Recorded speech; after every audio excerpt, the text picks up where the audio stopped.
Emmanuel Macron est-il pris au piège depuis qu'il a réitéré ses propos sur l'envoi de troupes en Ukraine en mettant deux conditions: l'effondrement du front ukrainien et la demande de Kiev, des conditions qui pourraient très bien être réunies prochainement vu la dégradation de la situation sur le front. Nous serons d'ailleurs en direct avec le député d'Odessa, Oleksiy Goncharenko. La France est-elle prête à y aller seule? En a-t-elle les moyens? Moscou menace déjà Paris et les alliés européens qui voudraient s'engager sur ce terrain. Nous retrouverons Jérôme Garraud en Russie. Troupes au sol, Macron est-il pris au piège? C'est le thème du grand dossier ce soir. Et pour en parler, accueillons Claude Blanchemaison. Bonsoir. Ancien ambassadeur de France à Moscou, auteur de Vivre avec Poutine aux éditions Temporis. Accueillons également Stéphane Marchand. Bonsoir. Bonsoir. Directeur de la rédaction du magazine Pour l'Écho, ancien correspondant à Washington et Jérusalem. Vera Grandseva est avec nous. Bonsoir. Vous êtes politologue, spécialiste de la Russie, enseignante à Sciences Po Paris. Et Arlette Chabot, bonsoir. Merci également d'être avec nous. Emmanuel Macron est-il donc coincé depuis qu'il a fait un pas de plus sur l'envoi de troupes au sol si le front ukrainien s'effondrait et si Kiev le demandait, des conditions qui pourraient très bien être réunies vu la dégradation de la situation sur le terrain? On sait que d'autres pays se sont ralliés à cette idée en Europe, des pays représentés ici en vert, notamment les pays baltes et principalement des pays qui sont frontaliers de la Russie et qui sont évidemment extrêmement inquiets. La première ministre estonienne Kaja Kallas a accueilli les propos d'Emmanuel Macron avec beaucoup d'enthousiasme. Écoutez-la au micro de Darius Rochebin. Monsieur Macron avait été critiqué dans le temps, dans les pays baltes, en Pologne, dans certains pays de l'Est, quand il avait dit « il ne faut pas humilier la Russie ». Aujourd'hui, est-ce qu'il est vrai qu'il est devenu très populaire chez beaucoup de Polonais et chez beaucoup de Baltes pour la politique actuelle? Je viens de lire le livre de Sylvie Kaufmann, Les Aveugles, où elle écrit les positions de la France et de l'Allemagne à l'égard de la Russie. C'est un très bon livre et je regrette qu'il ne soit pas disponible en anglais.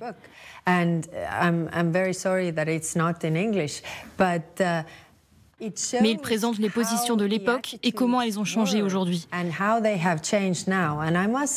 Et je dois dire que le président Macron nous comprend vraiment bien. Il nous écoute. Il y a eu un grand changement sur ce sujet.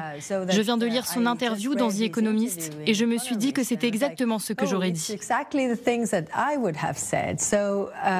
Il est presque balte maintenant. Il pourrait être citoyen balte. Presque estonien, oui. Ah oui, mais concrètement, quelle forme pourrait prendre cet envoi de troupes au sol en Ukraine? Dans ce débat, nous a rejoint Alexandre Vautravers. Bonsoir, rédacteur en chef de la revue militaire suisse RMS, directeur scientifique du Centre d'histoire et de prospective militaire, colonel d'état-major général et ancien professeur de relations internationales, tout à fait capé pour répondre à nos questions ce soir. Merci d'être avec nous en direct sur LCI. Alexandre Vautravers, il y a déjà des troupes françaises qui sont prépositionnées au sol en Estonie. Il y a également des chars, hein, on peut le voir sur la carte qui va apparaître à l'écran. 300 soldats, des blindés Griffon, 4 canons César.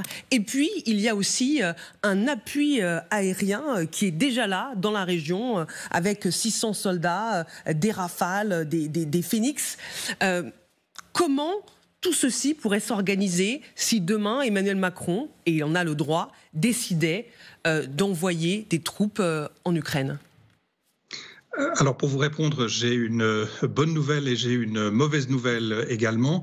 La bonne nouvelle, c'est qu'il y a moins d'une année, l'armée française a publié de manière très transparente et très ouverte son profil de prestation. C'est-à-dire qu'est-ce que l'armée de terre en particulier est en mesure de projeter en dehors de ses frontières.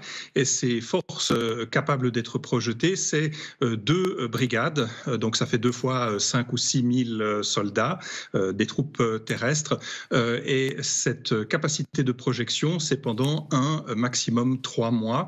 Et si l'on s'achemine vers un engagement sur la durée, et c'est le cas évidemment en Ukraine, eh bien ce profil de prestation se réduit à 2 groupements bataillonnaires ou 2 bataillons. C'est ce qui est déjà projeté aujourd'hui dans les États baltes et en Roumanie. Ça, c'est la bonne nouvelle. La mauvaise nouvelle, c'est que bien sûr, ces forces sont tout à fait insuffisantes face aux demi-million de soldats russes. Et puis, ce qui est encore plus problématique, c'est que ces forces qui sont projetées en dehors des frontières, eh bien, elles sont déjà projetées sous un mandat, sous un commandement OTAN.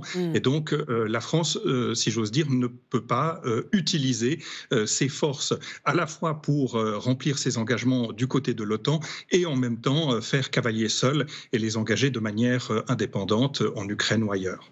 Si on revoit la carte des pays en Europe qui sont prêts à envoyer des troupes au sol en Ukraine si c'était nécessaire, évidemment on a parlé des pays baltes, on a parlé de la Pologne, de la Finlande, de la République tchèque et même des Pays-Bas. Est-ce que si ces pays-là formaient une coalition, est-ce qu'ils auraient des troupes suffisantes pour pouvoir non pas affronter la Russie, mais former une force d'opposition ou de ralentissement face à Moscou?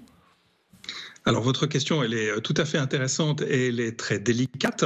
On peut dire qu'il y a un petit peu plus de 120 000 soldats de l'OTAN qui sont concentrés sur la frontière russe, puisqu'il y a eu vraiment un renforcement des capacités de l'OTAN tout à fait considérable pendant ces 2 à 3 années. Donc ça, c'est quelque chose qui est encourageant. Le seul problème, c'est qu'il faudrait encore qu'il y ait une décision unanime ou une décision concertée de la part de l'OTAN d'entrer en action au profit de l'Ukraine, et cela de manière directe. Et bien sûr, en posant cette question, on a la réponse. Il est très difficile à imaginer, en tout cas dans le contexte actuel, que l'OTAN décide unanimement de pénétrer en Ukraine et de prendre délibérément et directement parti pris dans ce conflit. Le chef d'état-major de l'armée de terre avait dit, pour alimenter notre débat, la France a la capacité d'engager en coalition une division, avait-il dit, soit environ 20 000 hommes dans un délai de 30 jours. Autrement dit, un tiers des effectifs de l'armée de terre. C'est beaucoup pour la France, mais absolument insuffisant sur le front. Alors effectivement, c'est une goutte d'eau, c'est une fraction de ce qui est nécessaire. Et non seulement cela, mais il faut se poser la question, est-ce que véritablement l'armée française est aujourd'hui équipée de matériel robuste, de formations lourdes, qui sont véritablement capables de peser dans une bataille défensive contre un adversaire supérieur en nombre. Et encore une fois, lorsqu'on a répondu à ces questions, on n'a encore pas répondu à la question fondamentale, c'est quelles sont les conséquences d'une telle décision politique sur le plan stratégique, puisque cela reviendrait effectivement à mettre la France dans une situation de conflit armé international contre la Fédération de Russie. Et voilà, et vous avez lancé parfaitement notre débat. Alexandre Vautravers, merci beaucoup d'avoir été avec nous en direct sur LCI, rédacteur en chef de la revue militaire suisse, RMS, colonel d'état-major général et ancien professeur de relations internationales. Je me tourne vers vous, Claude Blanche-Maison, parce que c'est une question aussi politique. En prenant cette position, est-ce que la France s'est lancée dans une voie où il sera difficile de faire marche arrière? Écoutez, à voir la virulence des propos tenus par le Kremlin depuis que le président français a pris cette position, ça prouve qu'il a visé juste. Il a visé là où ça fait mal, au Kremlin, chez Poutine.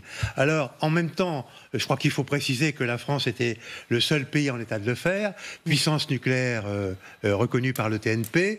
À l'intérieur de l'Union européenne, seule puissance, c'est-à-dire la capacité militaire de se projeter à l'étranger et l'expérience des combats à l'extérieur. Il n'y en a pas d'autres à l'intérieur de l'Union européenne.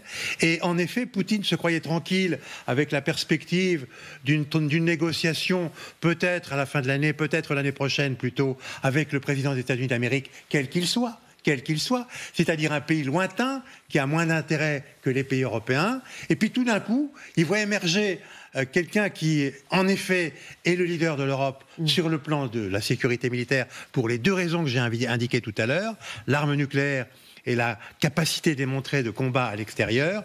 Et évidemment, il est désarçonné parce qu'il y a un deuxième interlocuteur qu'il n'attendait pas et qui se dit « l'Europe se battra ». Alors maintenant, effectivement, c'est aux militaires de voir avec quoi et comment. Moi, je suis en effet, comme vous l'avez rappelé, diplomate et pas militaire. Oui. Et donc, je ne sais pas exactement avec quel armement on pourra se battre. Mais en tout cas, militaire, sur le plan politique, la flèche a fait mouche. Si j'en crois la virulence, encore une fois, des propos tenus par le Kremlin, par tous les porte-paroles, par Poutine lui-même. En effet, la France est dans le collimateur. Elle a juste fait ce qu'il ne fallait pas faire du point de vue du Kremlin. Donc, c'est en effet ce qu'il fallait faire, c'est-à-dire faire émerger l'embryon, en effet, car ce n'est que l'embryon, d'une puissance européenne qui serait capable de s'opposer à la volonté hégémonique russe. Parce que c'est bien gentil, l'Ukraine, mais c'est pas terminé. On n'est pas en train de discuter s'il faudra donner 20% ou 25% du territoire ukrainien à Poutine. Oui. C'est pas son problème. Son problème, c'est d'effacer l'identité ukrainienne et de passer à la suite. C'est-à-dire, on voit déjà ce qui se passe actuellement en Géorgie, ce qui pourrait se passer ultérieurement en Moldavie, et puis effectivement, les pays baltes ont très peur. Régler le problème des pays non membres de l'OTAN, il peut aussi s'attaquer au problème de la déstabilisation des pays baltes, ou bien aussi dire, après tout, Kaliningrad est un peu isolé, là, au milieu d'un territoire Union européenne-OTAN. Il faudrait peut-être mettre fin à cet isolement et aller voir, effectivement, du côté de la Pologne et donc de la Lituanie, ce que l'on peut faire, y compris sur le plan militaire. Donc il faut l'arrêter maintenant. Et ce qu'a dit le président de la République française montre que, en effet, la France est prête à prendre ce leadership en Europe, quelle que soit l'attitude des États-Unis l'année prochaine. C'est un diplomate va-t-en-guerre, Arlette. On le voit émission après émission. Stéphane Marchand. Alors d'abord, pour reprendre votre question tout à l'heure, Marie-Aline, Emmanuel Macron n'a pas fait un pas de plus. Il est resté exactement au même endroit. Il s'est contenté de répéter il en remet une couche. Oui. The Economist, ce qu'il avait déjà dit à d'autres personnes. Deuxièmement, dans les personnes qui se sont exprimées tout à l'heure sur ce qu'était capable militairement de projeter la France en Ukraine au cas où, les deux interlocuteurs, le journaliste suisse que vous avez invité et le chef d'état-major de l'armée de terre ont dit des trucs radicalement différents. Il y en a un qui a dit qu'on était à peine capable d'envoyer un bataillon, l'autre a dit qu'on était capable d'envoyer une division de 20 000 hommes. Mais dans les deux cas, ça serait insuffisant. Oui, enfin, dans les deux cas, ça serait insuffisant, mais dans le premier cas, c'était pratiquement ridicule comme affirmation. Dans le second cas, ce serait insuffisant, sauf que une division de l'armée française avec un appui aérien français, parce qu'une division de l'armée française ne se promène pas comme ça toute seule. Elle aurait forcément un appui aérien, elle aurait probablement un appui de notre porte-avions, quelque part en Méditerranée, et elle pourrait, comme toute division bien organisée, tenir une surface qui serait à peu près de 50 km², de 50 km sur 80 km. Donc ça aurait une réalité tactique sur le front qui ne serait pas négligeable. Donc il ne faut pas traiter cette hypothèse d'envoi de troupes comme quelque chose de ridicule. C'est réalisable, ça aurait un sens, c'est possible, et en plus, il est clair, et l'ambassadeur le disait à l'instant, au bout du bout, la politique, quand on a une volonté politique, à un moment donné, il faut la traduire en réalité militaire, sinon cette volonté politique n'est pas crédible. Arlette, à les entendre, on y va tout droit, hein. Moi, je trouve que la position du président de la République, il pose une question qui est tout à fait légitime.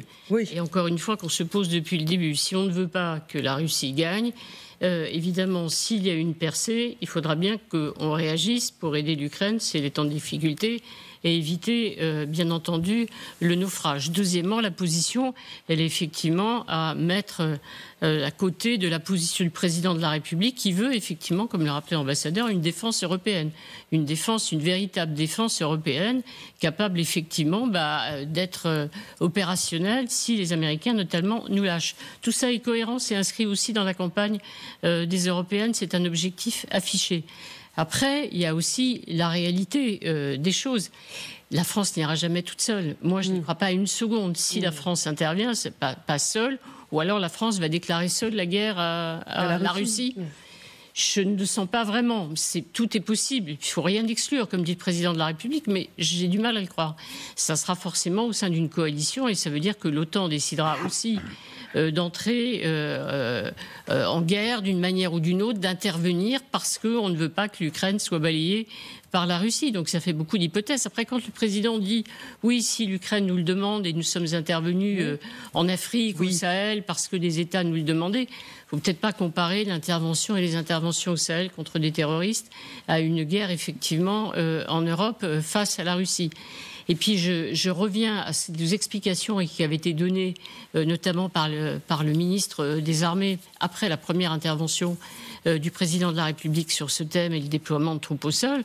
Ça avait été les freins absolus pour rassurer tout le monde et dire soutien, réparation, déminage, aide effectivement sur des sujets techniques, assistance des troupes ukrainiennes, mais pas combattants français, parce que sinon, encore une fois, c'est pas qu'on est co-belligérants, c'est qu'on est carrément en guerre avec la Russie.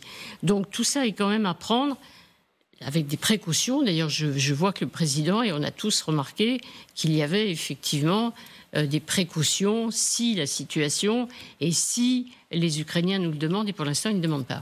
Et puis rappelons qu'il a dit, le président a dit toujours, qu'il était impossible d'exclure d'y aller. C'est ça qu'il a dit. Il n'a pas dit on va y aller, on veut y aller. Voilà. Il a dit il est impossible de l'exclure. Et évidemment, c'est impossible de l'exclure, c'est évident. Oui, c'est l'idée qu'on n'a pas de ligne rouge parce que les Russes n'en ont pas et eux ne se fixent pas de limite et nous non plus. Je pense que le message politique, il est là. Mais sur l'opérationnel seul, il faut toujours rester assez calme. Vera Grantseva. Oui, effectivement, à mon avis, cette décision de Macron de répéter encore une fois cette détermination d'aider l'Ukraine si la situation se dégrade, elle est très, très importante parce que c'est encore une fois un coup très fort contre les plans de Poutine. Et ces plans, en fait c'est pas juste une projection dans le futur, c'est quelque chose qui aussi rassure aujourd'hui les élites russes et la société, qu'en fait la guerre, ça pouvait finir très, très vite, on peut gagner très vite avec le nouveau président américain. En fait, avec cette nouvelle position de la France, et Emmanuel Macron vient de la répéter, ces plans-là, elles sont plus tellement sûrs. Et ça joue déjà un rôle, à mon avis, aujourd'hui sur le terrain, dans les têtes des gens au Kremlin, dans la société russe, ils voient que c'est pas du tout comme Poutine a prévu. Donc du coup, son plan va pas se réaliser. C'est pourquoi je rejoins complètement vos idées, monsieur l'ambassadeur, que c'est la réaction du Kremlin qui était tellement hystérique, qui montre que ça a tapé là-bas où il faisait mal. Parce que c'est pas du tout comme Poutine a prévu. Pour Poutine, la France était faible, incapable de faire quelque chose, l'Europe en soi était faible, etc. Sauf qu'on voit que la France il y a une prise de conscience que la guerre en Ukraine, c'est non seulement un petit conflit territorial, mais c'est une vraie menace pour toute l'Europe, pour sa sécurité et pour sa stabilité en futur.